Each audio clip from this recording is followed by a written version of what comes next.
Saya Dr. Dewi Rumiris, ahli kebidanan dan kandungan di Rumah Sakit Muhammadiyah Taman Puring. Di Rumah Sakit Muhammadiyah Taman Puring, ini adalah rumah sakit yang kita katakan rumah sakit yang sayang ibu dan sayang bayi.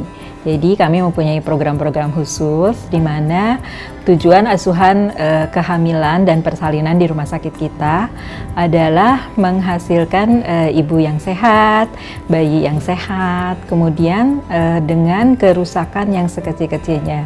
Maksudnya kerusakan yang sekecil-kecilnya di sini kita selalu mengusahakan supaya kelahirannya adalah kelahiran normal. Selain itu, kita juga berusaha supaya ibu selalu nyaman, tidak merasakan nyeri, baik pada kehamilan maupun persalinan, juga keluhan-keluhan yang lain. Kemudian selain sehat juga kita mengharapkan generasi yang lebih baik dari bayi, yaitu bayi yang sehat, cerdas, dan soleh.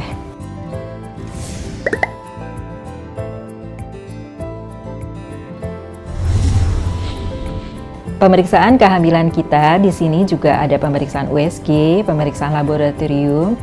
Pemeriksaan USG ini biasanya dikerjakan setiap pemeriksaan hamil. Akan tetapi sebetulnya minimal pemeriksaan USG ini bisa dilakukan 3 kali dalam kehamilan, yaitu di trimester pertama. Tujuannya di trimester pertama ini adalah untuk menentukan apakah kehamilannya itu ada di dalam kandungan atau ada di luar kandungan. Kemudian untuk menentukan apakah ada kelainan. Yang satu lagi adalah untuk menentukan umur kehamilan, karena seringkali ibu-ibu lupa umur kehamilan ini kalau disesuaikan dengan haid terakhir. Kemudian USG di trimester kedua, biasanya itu kita akan menentukan laju pertumbuhan, apakah bayi ini berat badannya baik atau ada kekurangan. Kemudian kita juga akan melihat kondisi air ketuban, kondisi plasenta atau ari-ari. Kemudian juga kita akan melihat apakah ada kelainan-kelainan pada bayi. Di trimester ketiga biasanya USG diperlukan pada saat akan melahirkan, yaitu kita akan menentukan jenis persalinan apa yang akan ditentukan, apakah bisa melahirkan normal atau harus operasi. Itu kita lihat dari letak bayi, dari besar bayi, dari penurunan kepala, dari kondisi air ketuban, seperti itu. Yang selanjutnya biasanya kita lakukan pemeriksaan laboratorium di pemeriksaan kehamilan. Ini juga sama, pemeriksaan laboratorium ini biasanya dikerjakan di awal kehamilan, kemudian di trimester 2 dan di akhir kehamilan.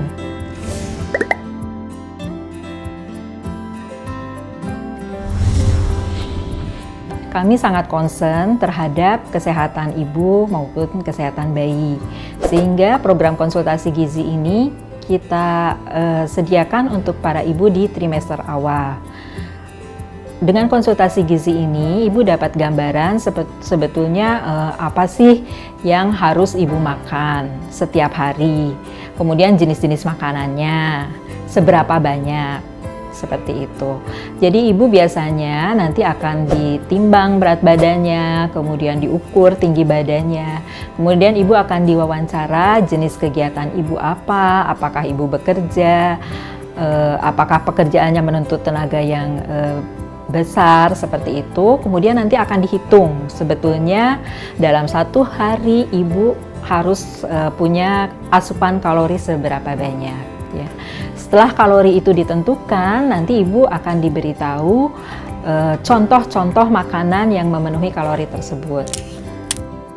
Ini adalah contoh-contoh makanan yang biasanya merupakan alat bantu untuk edukasi ibu hamil, sehingga jelas seberapa banyak sih sebetulnya ibu hamil harus memakan makanan tertentu.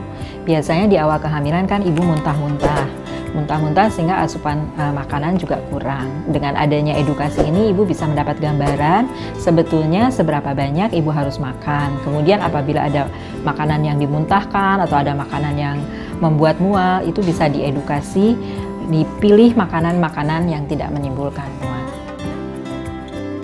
Selain kalori juga nanti ibu akan diberitahu banyaknya protein, banyaknya sayur, buah, susu seperti itu. Sehingga hasil akhirnya bayi ibu cukup berkenaikan berat badannya, ibunya pun sehat sehingga terhindar dari penyakit-penyakit yang lain.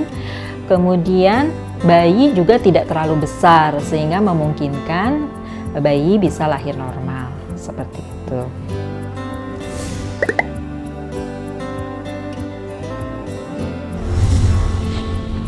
Salah satu program kami untuk ibu hamil juga yaitu senam hamil, dan kemudian ada juga senam nifas itu setelah melahirkan. Senam hamil ini tujuannya adalah untuk supaya ibu hamil bugar ya, kemudian keluhan-keluhan yang biasa timbul juga bisa hilang, misalnya nyeri punggung, nyeri pinggang, pegal-pegal di badan, seperti itu. Kemudian tujuan selanjutnya dari senam hamil ini adalah untuk melatih otot-otot panggul, sehingga pada proses persalinan ini akan memudahkan turunnya bayi.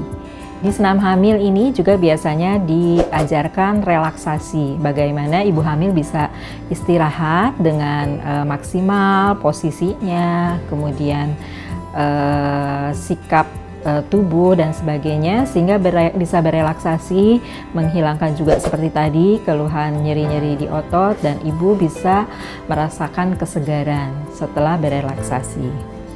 Ya, ibu sekalian, bunda tersayang, di Rumah Sakit Muhammadiyah Taman Puring ini banyak sekali program-program kegiatan yang tujuannya adalah membuat ibu nyaman dan aman pada saat kehamilan maupun persalinan. Kemudian bayi yang dihasilkan juga sehat, cerdas, dan soleh. Silahkan ibu datang mempergunakan fasilitas kami, memeriksakan kehamilan dan bersalin di rumah sakit kami.